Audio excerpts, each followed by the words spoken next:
दोस्तों, आज की कहानी है वो डायरी जो बोल उठी। शहर की भागदौड़ से दूर एक छोटे से कस्बे में रहने वाली अदिति को किताबें पढ़ना और कहानियाँ लिखना बेहद पसंद था। उसका कमरा हमेशा किताबों से भरा रहता। खिड़की के पास रखी कुर्सी पर बैठकर वो अक्सर आसमान में उड़ते बादलों को देखती और उसमें अपनी कल्पनाओं की उड़ान भरती। उसका सपना था कि एक दिन उसकी कहानियाँ भी किताबों में छपे, लोग उन्हें पढ़े, महसूस करें और उसमें खुद को ढूंढे। लेकिन वो जानती थी कि उसके सपनों की कोई खास अहमियत नहीं है। उसका परिवार एक आम मध्यम वर्गीय परिवार था, जहाँ सपनों की कीमत नहीं, जिम्मेदारियों का बोझ गिना जाता था। पिताजी सरकारी स्कूल में शिक्षक थे और माँ गृहिणी। अदिति घर की बड़ी बेटी थी और उससे हमेशा यही अपेक्षा की जाती थी कि वह ज़्यादा सोचे नहीं, बस घर और परिवार की ज़रूरतों को समझे। अक्सर जब वह अपनी डायरी में कुछ लिखती, पिताजी टोक देते, ये सब क्या फालतू है लिखना अदिति, जिंदगी हकीकत से जलती है, कहानियों से नहीं। अदिति बस मुस्कुरा देती। उसके शब्दों की दुनिया उसकी डायरी में सिमटती जा रही थी। वह जानती थी कि उसकी कलम की उड़ान को समाज की दीवारें रोक रही है। समय गुजरता गया। पढ़ाई पूरी होते ही घर में उसकी शादी की बातें होने लगी। पिताजी ने एक अच्छा रिश्ता देखा। लड़का बैंक में था, दिल्ली में पोस्टिंग थी।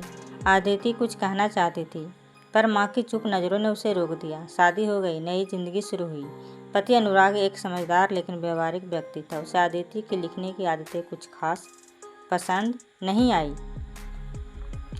उसने कहा, कहानियाँ टाइम पास होती है अदिति, असली दुनिया में इनका कोई मतलब नहीं होता।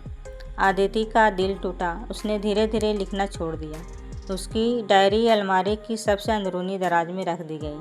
जिंदगी अब दो बच्चों, आरव और काव्या, इर्द गिर्द घूमने लगी। उनके स्कूल, खाना, ट्यूशन, घर की जिम्मेदारियां और फिर रात। पर हर रात जब सब सो जाते, अदिति खामोशी से अपनी पुरानी डायरी निकालती और पन्नों को छूकर उस अधूरी ख्वाहिश को महसूस करती। वो ख्वाहिश जो एक समय उसकी आत्मा थी। एक दिन उसकी बेटी काव्या ने वो डायरी पढ़ ली। माँ, ये आपने क्या लिखा है? कितना अच्छा है, आपको सबको सुनाना चाहिए। अदिति कुछ बोल नहीं सकी। बेटी की आंखों में जो चमक थी, वो वही चमक थी जो कभी अदिति की आंखों में थी। काव्या ने जिद करके माँ की एक कहानी स्कूल में सुनाई। वो कहानी सबको इतनी पसंद आई कि स्कूल की वार्षिक पत्रिका में छपी। अदिति को यकीन नहीं हो रहा था। उसकी बेटी ने जो शुरुआत की, उसने एक दबे हुए सपने को फिर से सांस दी। फिर अदिति ने धीरे धीरे दोबारा लिखना शुरू किया। सबसे पहले सोशल मीडिया पर छोटे लेख, फिर ब्लॉग और फिर एक कहानी मंच पर उसकी पहली लंबी कहानी प्रकाशित हुई, दिल की गिरहें। लोगों ने तारीफें की, कहानियाँ पढ़ी, साझा किया और कुछ ही समय में एक छोटा प्रकाशक उससे संपर्क करने लगा। अदिति के लिए ये एक सपना सच होने जैसा था, लेकिन उसके सामने अब एक और चुनौती थी, अपने पति अनुराग को मनाना। वो डरी हुई थी कि कहीं वो मना न कर दें। लेकिन जब अनुराग ने उसकी कहानी को पढ़ा तो कुछ देर तक चुप रहा। फिर उसने कहा, मैंने सोचा नहीं था कि तुम इतना अच्छा लिख सकती हो।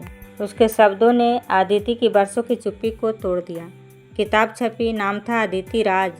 पहली बार बुक स्टोर में अपना नाम देखना, लोगों को किताब पढ़ते देखना, वो भाव शब्दों से परे था। अदिति मायके गई। उसने पिताजी को किताब दी। वह बहुत देर तक चुप बैठे रहे। फिर धीमे से बोले, माफ़ करना बेटी, मैं तुझे समझ नहीं पाया।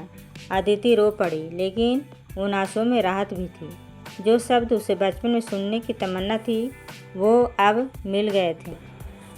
समय के साथ अदिति एक जानी मानी लेखिका बन गई। उसकी किताबें लाखों पाठकों तक पहुंची। लेकिन आज भी जब वो अपनी पुरानी डायरी के पन्ने पलटती है तो एक कोना खाली सा लगता है, जहाँ उसने कभी लिखा था, काश एक दिन पापा खुद कहें कि मेरी बेटी बहुत अच्छा लिखती है। वो अधूरी ख्वाहिश अब पूरी तो हुई, लेकिन उसमें छुपे सालों के इंतजार की पीड़ा अब भी उसकी कहानियों में झलकती है। अब अदिति अपनी नातिन को गोद में लेकर वही कहानियाँ सुनाती है और उसे देखती है जैसे वो खुद अपने बचपन को देख रही हो। उसे विश्वास है, अगर सपना सच्चा हो और दिल ईमानदार, तो कोई ख्वाहिश अधूरी नहीं रहती। इस कहानी पर आधारित 4 भावनात्मक पंक्तियाँ कहना चाहूँगी। ख्वाब थे आँखों में, पर लब चुप थे सारे, कहानी दिल की दब गई रिश्तों के किनारे। फिर एक दिन कलम ने हौसला थाम लिया और अधूरी ख्वाहिश ने जीवन को नाम दिया। कहानी अच्छी लगी तो सब्सक्राइब करें, लाइक करें, शेयर करें तथा एक प्यारा सा कमेंट करें। धन्यवाद।